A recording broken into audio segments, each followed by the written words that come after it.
মাপ চেয়ে নিলাম সবার কাছে। কিছু বাটপার কামটা করছে কি, এই দেন সেম ভিডিওটা ডাউনলোড দিছে, একটা বাচ্চার লেগে আমি কিছু করতে পারলাম না, এই জায়গায়ও বাটপার। টাকি সবুজ খাও আর বাইং সবুজ খাও, কোনো কিছুতে লাভ হইব না। যার সফলতা আসার তার সফলতা আসবেই। গাইস, এইবার ওমর অন্যকে সাহায্য করতে গিয়ে নিজেই বিপদে পড়লো। এমনকি অন্যদিকে আবার এলেক সবুজ ওমরের মতো বাইক কিনে প্রিন্স মামুন এমনকি এলেক সবুজ ওমরকে খোঁচা দিয়ে কি বললো সেই ভিডিওগুলো আপনাদের মাঝে দেখাবো। এমনকি বন্ধুরা প্রিন্স মামুনের স্ত্রী সেই বুইরা বেটি লায়লা ওমরকে আবারও খোঁচা দিয়ে কি বললো তাও আপনাদের মাঝে দেখাবো। তাছাড়া বন্ধুরা সর্বশেষ জানতে পারবেন ওমর তার বেঈমান বন্ধুদের উদ্দেশ্য করে কি বলেছে, সেই ভিডিওগুলো আপনাদের মাঝে দেখাবো। তাই অবশ্যই ভিডিওতে লাইক দিয়ে ভিডিওটি শেষ পর্যন্ত দেখতে থাকুন।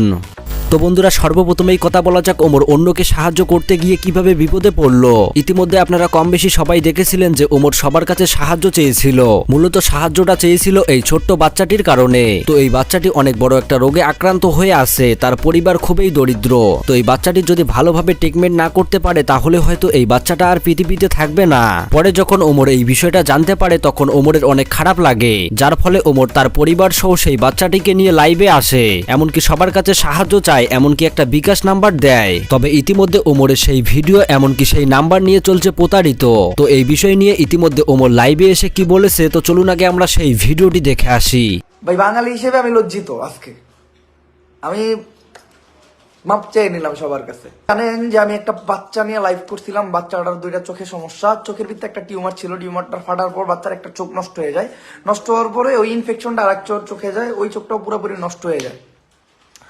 নষ্ট হওয়ার পরে ওই ইনফেকশনটা ক্যান্সারে রূপান্তরিত হয়। কেমো দেওয়ার ফলে বাচ্চাটা কোনো রকম বাচ্চাটার ক্যান্সার থেকে বাঁচানো সম্ভব ছিল, কিন্তু ওই বাচ্চাটার ফ্যামিলিতে শুধুমাত্র ওর আব্বু, তাও একজন গার্মেন্টস শ্রমিক, 4 জনের ফ্যামিলি, ওর বোনটা ক্লাস 7 লেখাপড়া করে, ওরা ঢাকাতে থাকে। ঢাকার জীবনযাপন আপনারা জানেন, ওর বাবার স্যালারি মাসে 15,000 টাকা, আর ওকে প্রতি মাসে একটা করে কেমো দিতে হয় 15,000 টাকা। ওর অপারেশনের জন্য একটা ভালো অ্যামাউন্ট দরকার। অপারেশনের পরে 12 বছর পর্যন্ত ওর চিকিৎসা চালাইতে হবে, 12 বছর পর্যন্ত।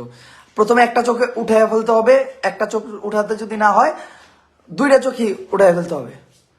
তো এটা আমি দেওয়ার পরে আমি বলছিলাম যে বিকাশ বা নগদের মাধ্যমে আপনারা যারা যারা পারেন হেল্প করেন। হ্যাঁ, অনেক মানুষ হেল্প করতেছিল, বাট আমাদের বাংলাদেশে অনেক বড় মনের মানুষ আছে, আমি জানি অনেক মানুষ হেল্প করছে, থ্যাংক ইউ সবাই রে।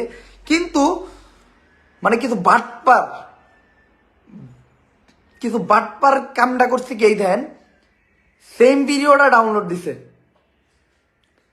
সেম ভিডিওটা ডাউনলোড দিয়া এই দেন ভুয়া নাম্বার দিয়া ভাই চালাই দিছে।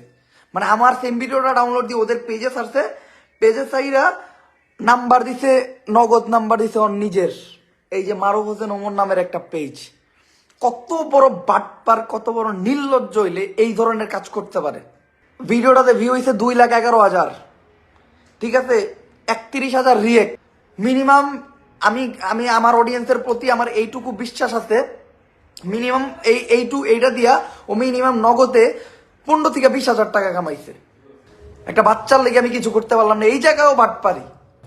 আমি ভাই খালি পারি নাই, বাচ্চাটা যদি আমার নিজের কিছু দিতে পারতাম ভাই, আমি সীমিত একটা ইনকাম করি এখন, ওইটা দিয়ে আমার ফ্যামিলি চলে, প্লাস আমার টিম মেম্বার সবার স্যালারি খরচ চালাই, মাস গেলে কিচ্ছু থাকে না। ভাইরে ভাই, মানুষ কেমনে একটা গরিব লোকের উপর এইরকম করে প্রতারিত করে টাকা তুলতে পারে? যেখানে কিনা মানুষ সাহায্য করছে সেখানে প্রতারিত চলছে, ভালো কাজকেও মানুষ ছাড় দিচ্ছে না। কতটা খারাপ মানুষ, এমনকি কতটা স্বার্থপর হলে মানুষ এইরকম কাজ করতে পারে? একটা ছোট্ট বাচ্চা মৃত্যুর সাথে পাঞ্জা লড়ছে, সবাই তাকে সাহায্য করছে, আর সেখানেও স্প্যাম চলছে। তো যাই হোক বন্ধুরা, এই বিষয়টি নিয়ে আপনাদের মতামত কি অবশ্যই